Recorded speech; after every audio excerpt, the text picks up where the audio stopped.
We're continuing the series, The Essentials of Interpersonal Relationships. We covered for the past 10 weeks the kesher, the relationship, the connection between husband and wife, men and women. And now we're going to another type of connection, the kesher between parents and children, and the children and parents. The name of the topic is also Chinuch Yeladim, raising children. What we're not going to do is discuss the various techniques that exist in raising children. There are several experts out there in this field, several books that have been written about techniques. And there are quite a few techniques depending on the circumstances, the problems that exist.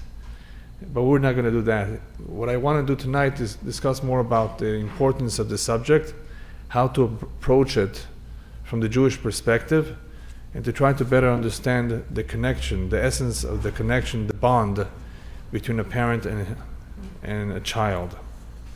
Next week, B'ezrat Hashem, we'll talk a little bit more about the do's and the don'ts, the klalim, the various rules that do exist in raising children, just like they exist in marriage. There are certain rules. So the application of what we learned today, B'ezrat Hashem, we'll cover next week. David HaMelech asks a question. Mi ya'aleh behar Hashem u'mi yakum bimkom kodsho. Who will ascend the mountain of Hashem, and who will be in the holy place? One of the commentators explains this pasuk as follows. Who will be able to ascend the mountain of Hashem means who will be able to achieve those lofty heights and reach those high levels of Yirat Hashem, of fearing God, of being spiritual. That is a tremendous achievement. And the pasuk goes on to explain what those requirements are to reach, to ascend those heights. But the second part of the question, Mi yakum bimkom kodsho, is who will remain, according to this commentary, after having reached those heights, who will be able to remain on the peak. It is one thing to climb the mountain, which is a big achievement, but it's quite another thing to be able to remain there and not fall down. A lot of people are able to achieve great heights, but they don't hold on to those achievements. They immediately fall back. And all the effort that went into achieving is lost. So David HaMelech is telling us a greater achievement is not just ascending the mountain, but being able to stay where you are and holding on to all that you have achieved. Marriage is an achievement, especially if one finds his or her soulmate. But a greater achievement is being able to hold on to that marriage and not letting it go. If we can call marriage a peak, an achievement, perhaps Chinuch Yeladim, raising children, is also another peak, another mountain that we need to climb and get to and hold on to it. In other words, it's something which is not easy, but once we get there, we want to make sure that whatever we've accomplished, we retain, we hold on to. Because this peak of Chinuch Yeladim is so difficult to reach, the rabbis call it Tsar Gidul Banim. Tsar Gidul Banim means that there's actually pain in raising children. It is not easy. It is not easy to get there. It is not easy to have those kids hold on to everything we want them to hold on to. And why is this so difficult? In Parashat Bereshit, you may recall that part of the curse that Chava received was 3 types of pain. El ha'isha amar harba arbe eitzevonech veheronech ve'etzev teldi vanim. You will have pain in 3 areas, Hashem tells the woman. You will have pain in eitzevonech, which I will explain soon. Veheronech is in the pregnancy, and ve'etzev teldi vanim in the actual childbirth. The pregnancy is not easy, the childbirth is definitely not easy. And what's eitzevonech? The rabbi tells us that is the actual raising of the children. Zeu Tsar Gidul Banim. So that is where it all begins. that it's not an easy task to raise children. But even if we do a good job, and even if their parents are good people, that is not a guarantee that the children will come out the way we intended to, the way we want them to. As Shlomo HaMelech tells us, if somebody had children when he was young, he should not stop and continue to have children even when he's older. As the Pasuk says in Kohelet, "Baboker zer'at zar'echa ve'la'erev al tanach yadecha." Don't let go in the evening, in other words, when one is older. Why should one continuously have children even if he's older? Ki incha yodea eize yichshar. You have no idea which of the children that you've had will come out the best. Hazeh ozeh, whether the one you had years ago, whether the one you will have now. V'im shenehem ke'echad tovim, and whether the two will succeed at all. There are no guarantees. Even good families, good parents, even if they do everything right, there is no guarantee. So even though there is no guarantee, it doesn't mean that we shouldn't try. Obviously, those who try and do their best have a greater chance to succeed. Nevertheless, Shlomo HaMelech is reminding us that there's no way for us to know what the outcome of all our efforts will be, whether will we succeed or not. And partly, of course, this has to do with the fact that every human being has free will to do whatever he or she wishes with themselves. This particular subject is a very serious subject because it involves a lot of responsibility. I feel that perhaps this subject is even more important than the subject of marriage in one important area. In marriage, if things go wrong, you can repair. You can come to an understanding. You can start all over again. Hopefully you'll be married for 60, 70 years, B'ezrat Hashem. And if things went wrong, there were mistakes made, they can be corrected. But in Chinuch Yiladim, when it comes to raising one's child, you only have one chance to do it right. If you did it wrong, after a while the child will grow, become independent, and leave the home and build his own home. And if mistakes were made, how are we going to correct it later on? So obviously, as he's growing, you have chances and opportunities, but we only have it once. We're not able to redo it all over again. The child is in our jurisdiction, in our home, for 16, 17, 18 years, perhaps a little bit more, and we have one chance at it. And hopefully we'll do a good job, because if not, it may be too late later on. Even though it's difficult, the rabbis tell us that the parents are given the kochot hanefesh, they're given the strengths required to raise the children. Hashem does not give anybody a test or a challenge that he or she cannot withstand. And if one has a difficult child, he may need a little bit of outside help. But other than that, Hashem gives the parents, both parents, the kochot hanefesh, whatever it is that they need to bring up that child. I'd like to begin to describe the importance of chinuch, of raising children, with the following example. Anybody who has ever seen a young animal being born, whether it's a horse or a cow, most of these animals within a couple hours, maybe a day or two at most, are able to walk on their own and to feed themselves and take care of themselves. It is interesting to note that when it comes to human beings, that's not the case. A baby needs its parents for many years to be fed, to be taken care of, to be clothed. Why is there a difference between the development of a human being as a child and animals? So the commentaries tell us that this is a very important point, that Hashem put this into the Biriyah, He put this into the creation, this significant difference between human beings and animals, to remind us that the tafkid, that the role of a human being in this world is different than the animal. The human being's tafkid, its role, is to build itself. An animal needs to survive, needs to live and continue on doing whatever it does. A human being needs to build himself. And that is why the human being is not born complete. That is why there is a Brit Milah to be performed. to remove something, there's something to complete in this human being. And the fact that this baby needs its parents for a number of years is to remind us that, yes, the parents will help in this building process.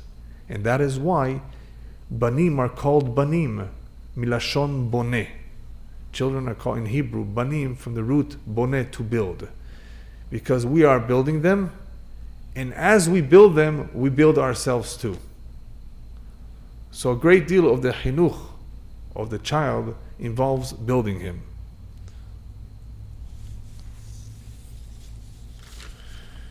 Rabbis tell us that HaKadosh Baruch Hu gave us this child as a pikadon. Pikadon, I think, how would we translate pikadon? As a deposited this child into our hands with raw characteristics, raw traits. There's no personality yet. But with time, the parents will help form that personality by giving of themselves. But the parents are not alone in this. So is the school, and so is the environment, the chevra. They all will contribute to forming this, what was once a raw personality. However, in Judaism, as opposed to other cultures, the chinuch of the child is not only about formation of personality. It's a lot more than that. In other cultures, a parent is obligated to support its child, to help the child develop, because that child is behasuto, it's under its protective care. So logic dictates that it's the parent's responsibility. They need to contribute. They need to support the child. In Judaism, however, it's much deeper than that. The development of the child, the parent's involvement, is so important because something very important depends on the child's development. Anybody know what depends on that child's development? The transmission of the Masoret from generation to generation. How are we going to transmit to future generations the Torah? How are we going to guarantee that the mitzvot in the Torah are going to be fulfilled? How can we guarantee that the Torah will be preserved for future generations? If there is a chain, then in a chain there are links. And every human being, every Jew, is a link. And in order for there not to be a broken link, it's the father's responsibility to transmit to his child the Torah. So part of the education in Judaism involves transmitting the Masoret, transmitting over the tradition. And that is why the Torah tells us, Isham elecha ushmor nafshecha meod, be very careful, pentishkach et hadevarim, that you should not forget what you have seen, ve'oda'atam levanecha, and that you should let your children know, you should teach it to them. Or as we say in Kriyat Shema, v'shinantam levanecha, that the father is obligated to teach it, to give it over to his child. And as the father is giving over all this information to his child, what else is formed? A bond between the two of them. The rabbis tell us that a mother has a natural bond to her child. That natural bond exists from the moment the baby is connected to her through the umbilical cord. So there is always ima, there's always mother, that a child naturally is connected to.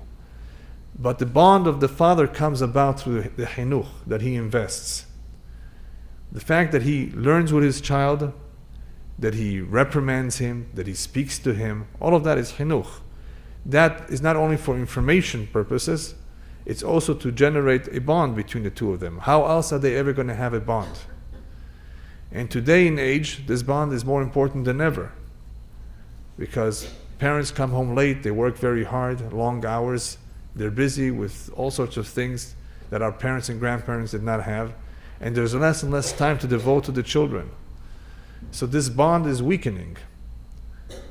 And what have we found in the past century as a result of the weakening of this bond? Many Jews have abandoned their tradition. As I will speak about B'ezrat Hashem when we talk about Kibud Avaim, honoring one's parents. Why is honoring one's parents so important? Because if one honors one's parents, he will hopefully honor his parents' tradition. So why has there been gaps where the grandfather was religious and all of a sudden the father or the son became weaker? If they respected their parents and grandparents, they would have respected the tradition too. Unfortunately, there's been gaps. That chain has been weakened. That connection, the bond between the father and the son has been lost. And therefore the respect has weakened too. And the respect for the tradition as well.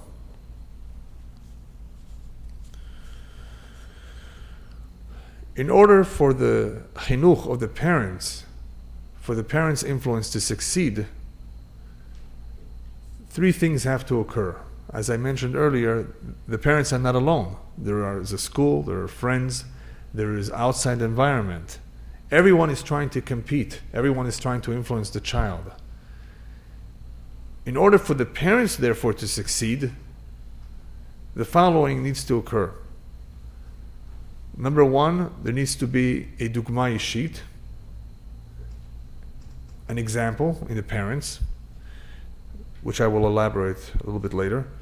There needs to be continuous communication, and there cannot be what's called in Hebrew hesech hadat. Hesech hadat means to be oblivious or to ignore a child's development. There has to be continuous observation of the child's progress. And I thought of a way to describe this with the following terms. Chinuch Yiladim can be described as active, passive, and reactionary. Active means there are certain things that need to be done. Passive means that you don't have to do anything. And reactionary means that you need to react at certain times. For example, let's take the example of passive. Many of you perhaps remember there's a mitzvah in the Torah that says, Ocheach tochiach et amitecha, that if you see a friend of yours that is doing something against the Torah, you should rebuke him. How do you rebuke someone? Do you actually have to say something to him? Not necessarily. Ocheach tochiach et amitecha could also be passively. If one behaves in a certain way, the fact that he is behaving in a certain way is already an example. It's already a tochacha. I always think about this when I walk to the Bet HaKnesset on Shabbat from my home with the talit. There's a custom, if possible, that one should wear his talit and tefillin during the week when he's walking from his home to the shul.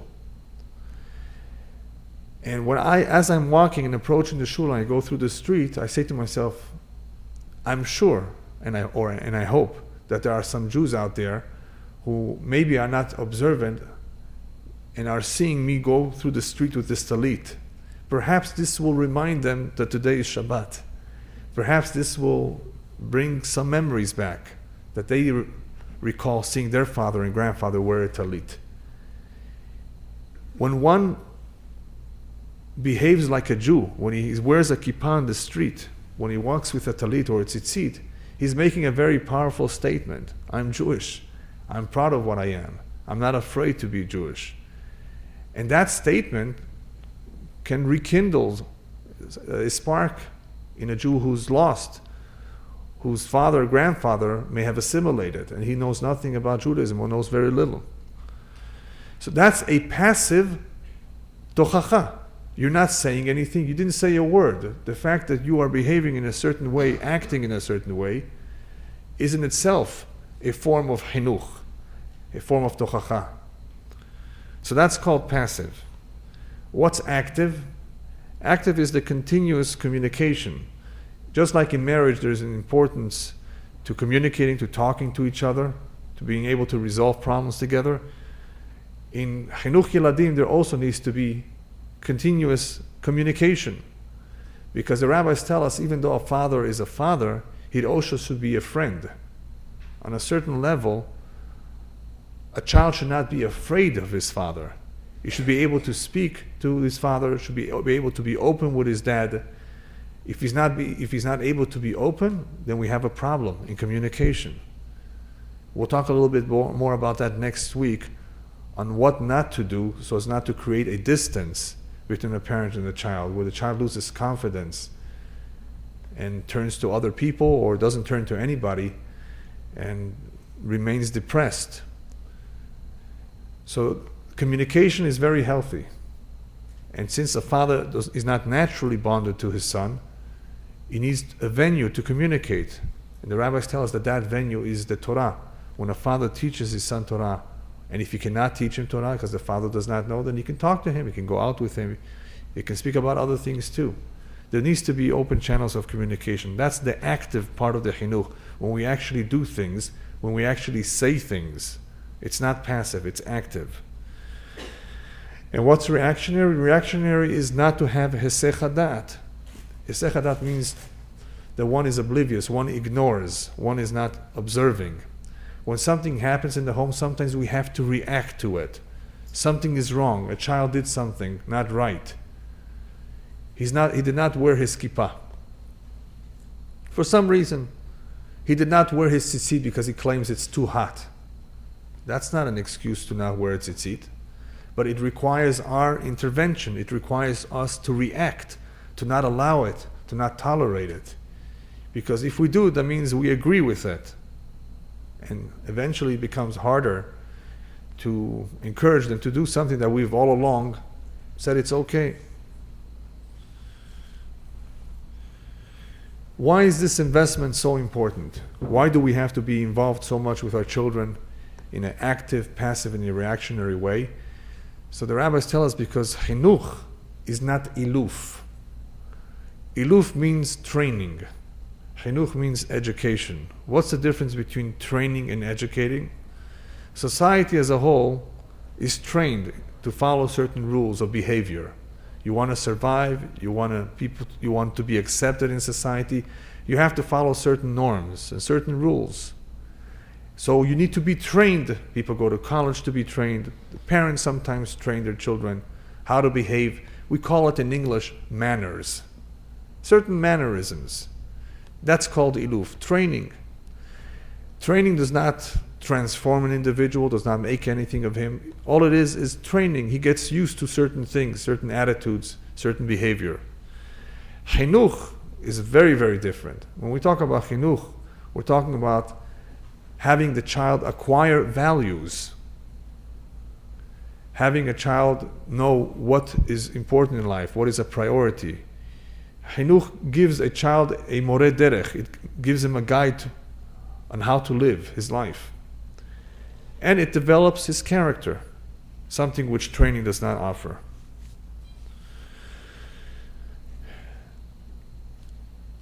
In order to succeed in training someone, does anybody know what you need? If you want to succeed in training someone, all you need is a good policeman to enforce the rules.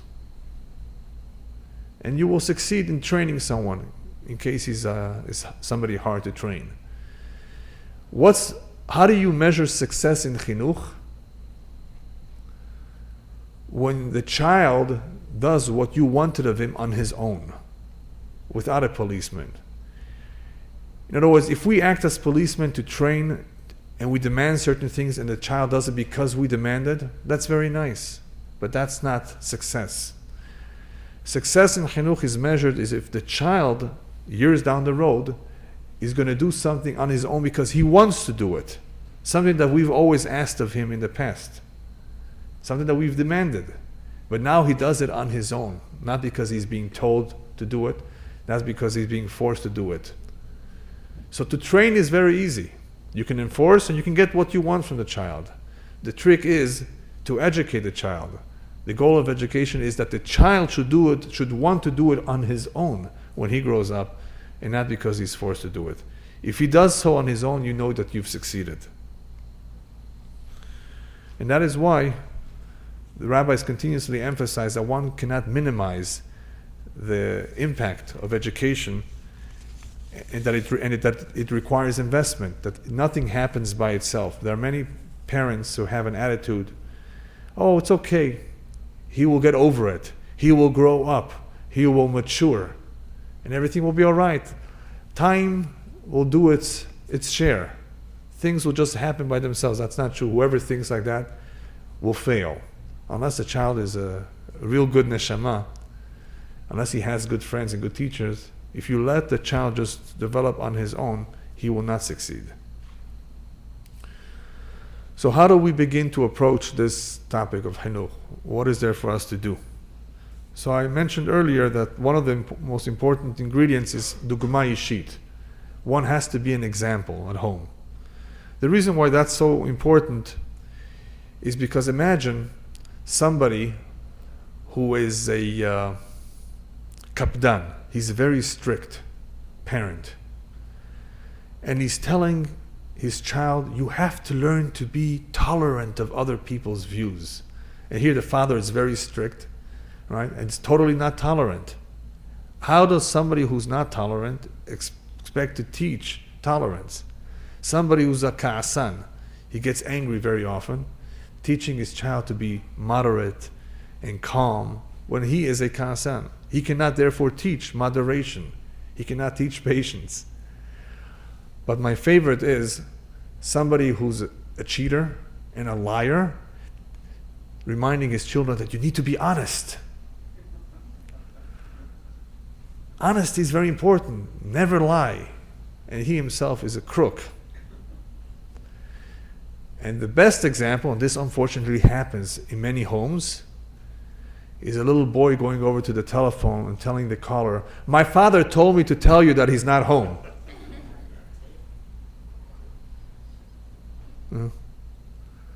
He told me to say that he's not home.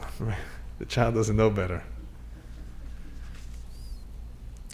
So, dugma ishit, being an example, is very important to teach whatever it is that we want to teach. That is why the rabbis tell us that in order for a mechanech, for an educator to teach, he himself has to be mechunach. He himself has to be educated. Otherwise, how does he expect to educate? What if someone says, you know what, I used to lie, I used to cheat, I used to do certain things that are not right in the past, and my child observed that. Does that mean that I will never be able to teach him because I made mistakes in the past? What do you say? He will no longer be a good example for his child just because in the past he made mistakes which the child observed? Is that a lost case? Will he not be able to get through to his son anymore? No? He could still succeed? Why? Or how? What is that? Yeah, but the child remembers that the father, did something not right. He cheated somebody, he stole. Right. As long as the parent says, you know what, I used to do that, but this is wrong. It's bad. And he shows that he attempts to correct his mistakes. Then the child sees that the father is serious. So even though no one is perfect, as long as you admit it, as long as you attempt to correct it, and as long as the child sees your attempts, and he sees you're trying, then he cannot come back to you and say, but daddy doesn't do it, or daddy does that, right? Not anymore. He used to, and he made a mistake. And that's an additional lesson in teshuvah, in that if you did do something wrong, go ahead and correct it. Another important area of education is timing. Anybody know when it's the right time to begin educating a child? At what age? 3? Before they were born? Yes? What? Yeah. The rabbis tell us that education begins in the mother's womb. What that means is as early as possible. But according to the Kabbalah, education begins even before a child is born. You know how? You know when? When the husband and wife are together. It is extremely important, and this is something which unfortunately is not emphasized enough to young couples who are getting married, that the thoughts that they have when they are together, the preparations they make before they are together, makes a big difference as to which neshama will enter that physical body. The parents can sometimes be wonderful parents, but if their preparation, the laying of the foundation, which is the thoughts they had before, and the preparation they made, is not good, a neshama can enter that physical body, which is not, was not a very positive neshama. In other words, a neshama that has certain characteristics that will be very different and very difficult to deal with, only because the parents did not prepare themselves, did not have the proper thoughts. Imagine a man being with his wife and thinking about another woman. That's a problem. That affects the children. We have a tradition that many times a lot of the problems kids have, whether they're physical deformations or whether they're character problems, has to do with the parents, what they were doing and what they were thinking and how they prepared themselves towards the moment when they are together, which is a very holy moment. And that is why there are certain times that are more propitious for a child to be born, or not actually for the child to be born, but for the beginning of the formation of the fetus, and that is on Shabbat, Friday night. There are certain times that are more propitious, that are just holier, and there are certain hours too. So if one does everything properly in preparing himself and having the right thoughts, husband and wife, the neshama that they will bring down will be also holier. And that is why the beginning of the education is even before the child is born. Next week, B'ezrat Hashem, we'll talk a little bit about more the influences that a child receives from early on. In other words, one may think that a child observes when he's able to hear and he's able to look around at the age of 6 or 7 or 8. It's not true. A child is able to absorb from the very first moment that he is born. And that is why the rabbis tell us that the earlier a child absorbs the Kedusha, the better. And mostly for 3 reasons they said so. Reason number 1 why early education is important, because of the koach haklita, because of that absorption which can occur early on, which I'll talk a little bit more about next week, how we can actually see that happen, how we can actually prove that a child, even when he was a baby, was able to absorb. So that's reason number 1. Reason number 2 is as follows. I remember when I turned 10, my father told me, 3 more years to go to your bar mitzvah. And those 3 years are going to go by very quickly. My father tells me that right now you're still at the stage that if you grow crooked, if you do something wrong, you can easily repair it, because you are compared to a tree when you are young. When you plant a tree and it does not grow straight, as long as it's still young, you can bend it and make it grow straight. Once that tree has grown and has developed, several years later, it becomes more difficult to bend. And if you attempt to bend it, if it's crooked, it will break. It's no longer possible to bend. So that's another reason why why you may want to begin, or I should say you should begin, the chinuch of the child when he's very young. Because if something does not go right, you still have the ability to change, to bend it back, to straighten it. Number 3, another important reason why starting off young is very important is because, as we said before, there's competition.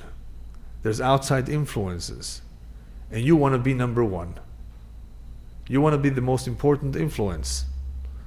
In order to overpower all the other influences, especially in today's age, when that influence of the outside world, the streets, is so powerful, you have to be there in first place. And you have to erect tall walls, not to allow all the other influences to infiltrate. So there's no other choice but to live in a ghetto of sorts and do your best not to allow those influences to infiltrate. But more important than that, make sure you're in first place and that there's no hesech hadat, there's no being oblivious and ignorant of what a child is doing 10 o'clock at night and not being at home. And this is true about young children, teenagers, as long as they're under our protection, in our jurisdiction, in our home, a parent should know and should find out, he should care where his children are, what are they doing. Children are children, they can easily get into trouble. Some are easily influenced by others. And just look what is happening all over the world with teenagers these days, with drugs and other problems. Children are susceptible. A parent who cares, of course, should be on the lookout and not just assume that everything will be okay. That is the meaning of the pasuk in Iyov, Ayir pere adam yivaled. A man is born, he resembles a wild young donkey. When he's born, he's wild, he's not mature, he's not developed, and therefore that is the proper time to give to him, to influence him, to educate him, so that he does not remain a donkey when he grows up. Unfortunately, even though all of this makes sense to a lot of people, and I think a lot of you, probably most of you, all of you agree with what I've said, unfortunately still people do not make this a priority. How do we know that people do not make education of their children a priority? Because they're not willing to spend the money and send them to a Jewish school. They'd rather have the latest car and try to get a free public school education for the child. And if their conscience bothers them, they'll hire a Hebrew teacher 1 hour a day. All of this, of course, is not sufficient. Jewish education is a priority, and that is why the halakha mentions as follows. All the kelim of the Bet HaMikdash, all the vessels, if you could make them out of gold, because the Jewish people are wealthy, then you could make them out of gold. If the Jewish people cannot afford to make the vessels in the temple out of gold, they can make it of other metals. There's only one item in the Bet HaMikdash that can only be made out of gold. And those are the keruvim. Anybody know here what the keruvim were? In the Kodesh HaKodashim, in the Holy of Holies, you had something on top of the Aron that resembled two children looking at each other. And that needed to be made out of gold. As one rabbi explains it, because the education of our children should always be gold, not less than gold. Everything else could be made of other metals. That always had to be made out of gold. We do not spare money. We do not save money when it comes to educating our children. We have to spend whatever it costs. Education of one's children should be gold. It's an investment. Even if it costs a lot of money, it's priority number one.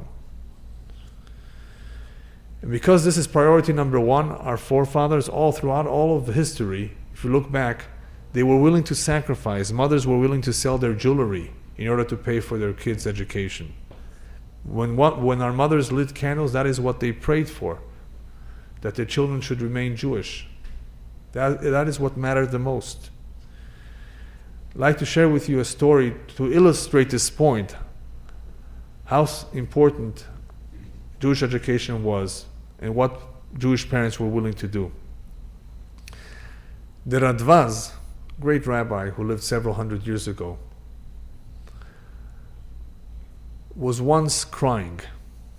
It happened to be the day of the yahrzeit of his father. And people saw him crying on that day. And they asked him, Rabbi, why are you crying? After all, your father passed away 50 years ago already. I mean, it's not last year or 2 years ago. You're still crying about your father? He says, no, I'm not exactly crying about his passing. I'm crying about something else. See, this morning when I woke up, I had mixed feelings whether I should go to pray at the synagogue because it was a very cold winter day with snow outside, and I was hesitating, should I go out? I'm old myself and I'm weak, and I thought maybe I should stay home. And as I was thinking about what to do, I began to cry because I remember what my father did and how great he was. What did his father do? When this rabbi was a young child, in those days they didn't really have schools. Many of the children were taught by private rabbis, private tutors. So 3-4 kids used to get together, and the parents would pay directly the teacher, the rabbi. This rabbi's father used to build ovens. That was his parnassah. From bricks. There was no Maytag in those days, right? Everything was man-made. But in the summer, there was not so much parnassah. It was pretty much a seasonal thing. He did not always have work. And because he ran out of work, he stopped paying the teacher. He did not have any more money to pay for his son's education. And the rabbi, the teacher of this rabbi, told the father, listen, if you don't come up with the money next time, I'm sorry, I'm going to have to stop teaching your child. I cannot go on like this anymore. So the father came home crying. He had a dilemma. He discusses this with his wife. What are we going to do? There is no work. Our son needs to learn Torah. What are we going to do? So the father takes a look at his own oven and tells his wife, you know what, I have an idea. I just had a big order. I just got a big order from a very wealthy man in town to build him an oven. I simply don't have the money to buy bricks, to buy the material. And I came up with an idea. We're going to take apart our oven. And you must realize, the oven back then was not only a source of heat. That is how they cooked their food. That is how they prepared everything. The wife agreed. For their son, they were willing to do anything. And the father disassembled, took apart their oven, and made an oven for this rich man. And that is how he was able to pay for the son's education. The rabbi telling the story, the son, recalled the story and said to himself, how could I hesitate to go out on a cold winter day to shul, to pray? When I think of my father, the Mesirut Nefesh, how he was willing to sacrifice. And you know what sacrifice? They lived a whole entire winter in cold, without an oven. They were willing to forego their oven in order that their son have a Jewish education. They were willing to live in cold, to sleep in cold days, cold nights. And here I'm hesitating whether I should go to shul because it's snowing outside. Where is my Mesirut Nefesh? Where is my devotion? And that is why I cried. I cried because I'm not as strong as my father was. How my father did not care that he was cold, but he cared that his son have a Jewish education. That is how much they cared. That is how devoted they were. They were willing to give everything up. They were willing to sacrifice everything they own, but the child will receive a Jewish education. Everybody here probably has heard the word nachas or nachat. You know what that means? What does nachat mean? Where does it come from? It comes from the word menucha. It means a certain pride, happiness, and satisfaction. Comfort or tranquility. When do we have nachat? True nachat is when we see our children going in the ways of their forefather. That is true nachat because it gives us certain peace of mind. The rabbis tell us that when a neshama upstairs, it's already departed from this world, the soul. Nevertheless, it's aware of what's going on with its children.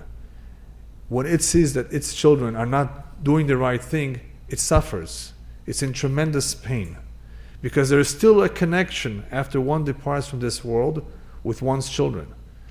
And the rabbis tell us that this soul that departed from this world is brought back down into this world to attend his children's weddings and smachot. There continues to be a connection between the two of them. And therefore, the Kaddish that we say for them is so important. It helps them. But they are in pain and they suffer greatly when they see that their children are not doing what they should be doing. They have no nachat. They have no peace. That is why in Israel, they make a big mistake when they say that my child hu mesudar.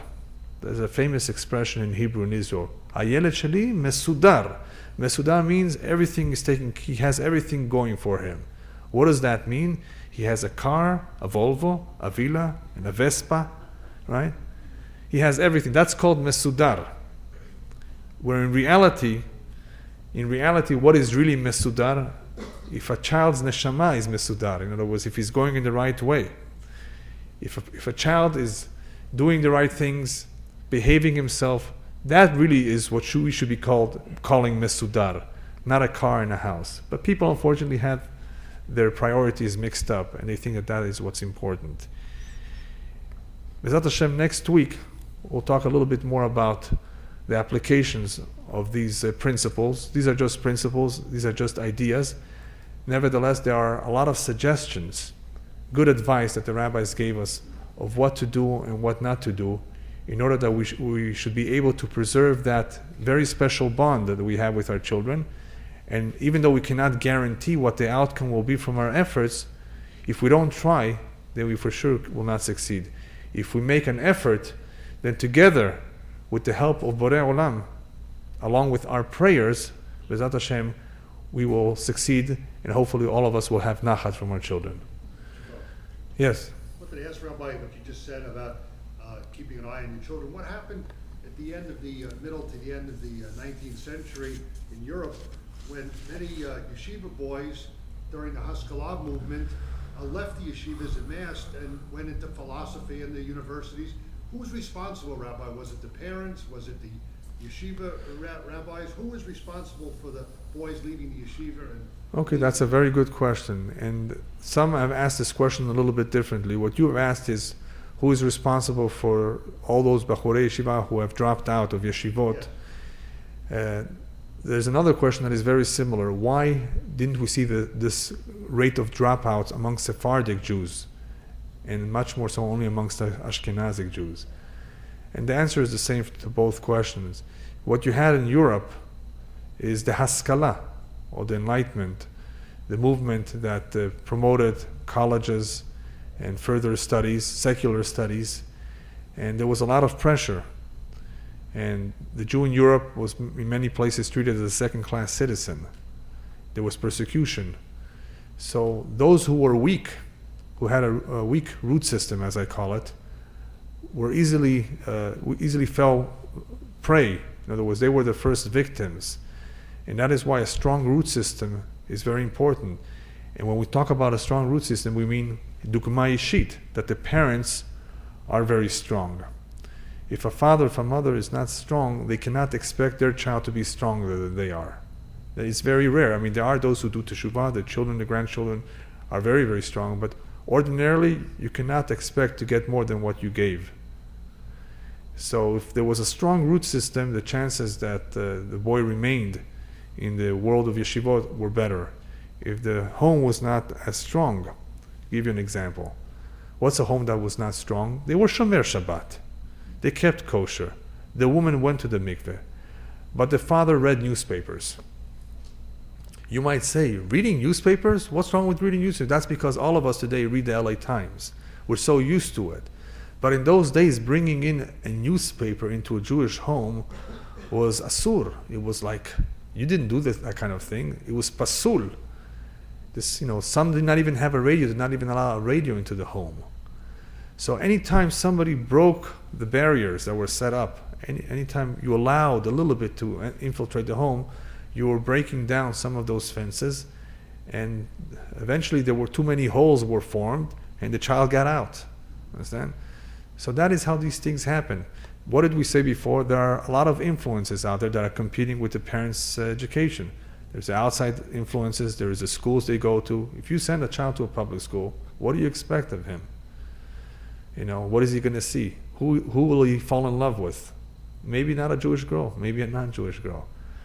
But you're putting him in that situation. You can't expect him to be strong and resist the pressures, the drugs, the crime, and everything else that comes along with public school. So parents, of course, have a great responsibility, and even though great families and good families, children of rabbis, have unfortunately gone off the derech too, it doesn't mean that the parents have failed, chas v'shalom, right? Because as we said before, every human being has free will. Everybody has his netiyot, his tendencies, his yetzer, his inclinations, and depending on who his friends are, He may not turn out to be like his father. And we'll talk a little bit more about this next week, how much prayer can really help. Believe it or not, prayer is a very powerful tool, not just for parnasah and for health, but for helping Hashem, for asking Hashem to help us in rearing our children. After all, Hashem is our partner in the creation of the child. We ask of Him that He should be our continuous partner in the development of this child. And that is what we should have in mind when we pray to Hashem, that He should help us. It's not easy. Raising children is definitely not easy. As we said before, there is tsar gidul banim. And rabbis tell us it's even more difficult in Israel to raise a child, believe it or not. And today, when there's so much chutzpah, when they don't listen to you, when you can't even bribe them, you offer them money, they don't care. They have everything. It even becomes more challenging. There are many hurdles that we have to jump over.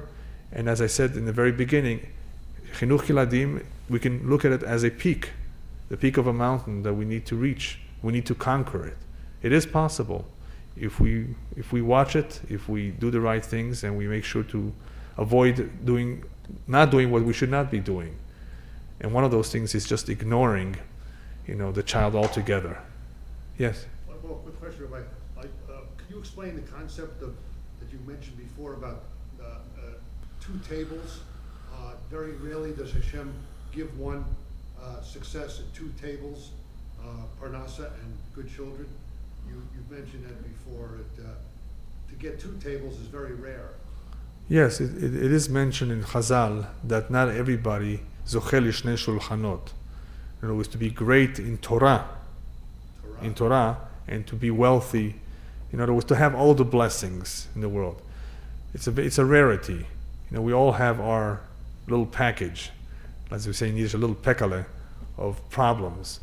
But that does not have to be so. In other words, if one has a problem child, then he should get advice. He should not give up. There's always hope that even if the child is not doing what he should be doing, perhaps 20 years down the road he will do teshuvah. That is exactly what happened with Chizkiyahu HaMelech. He did not want to have children because he saw Beruach HaKodesh that his children will be Reshaim, will be wicked. And Hashem tells him, why are you so concerned about the future? You have no business looking into the future. What is the meaning behind that? What Hashem is telling him is that even though you may be able to see into the future that your children will rebel, what you cannot see, what no human being can see, is whether that child will do teshuvah or not. So it may be so that a child goes off the derech, rebels, and does everything we don't want him to do. But you know what? 20, 30 years down the road, he will do teshuvah maybe. And that there's no way for us to know that. We have to hope and pray that happens. I just want to finish, unless anybody has any more questions, that we spoke a little bit about education. This is really more of an introduction of how important it is, how this should be a priority, how we should invest in it. But let's not forget that this is also a tool. It's really an important tool to forming a connection, a bond between a parent and the child. It's not only education, it's not only giving over knowledge and information, it's forming an emotional bond. And the more we invest in this bond early on, the longer it will remain with us. And I'll explain what I mean by that next week, or actually in 2 weeks, or next week, next week, on how sometimes what we did to invest when they were younger, we will reap the benefits of it. Because, maybe I'll give you a clue for those who can't make it. Believe it or not, many children drop their parents in a convalescent home. They get tired of them. That's a very unfortunate thing. And it may have to do with the fact that the parents did not devote of themselves and did not give of their love to those children. It may be, it's not necessarily, there are other reasons too, depending on the circumstances. But it's very important to maintain a strong bond, but to not overdo it. When it comes to spoiling, that's another problem area, and we'll talk about that next week. There are certain things we should do, there are certain things that we should not do at all costs, and one of them is spoiling, but we'll talk a little bit more about that next week.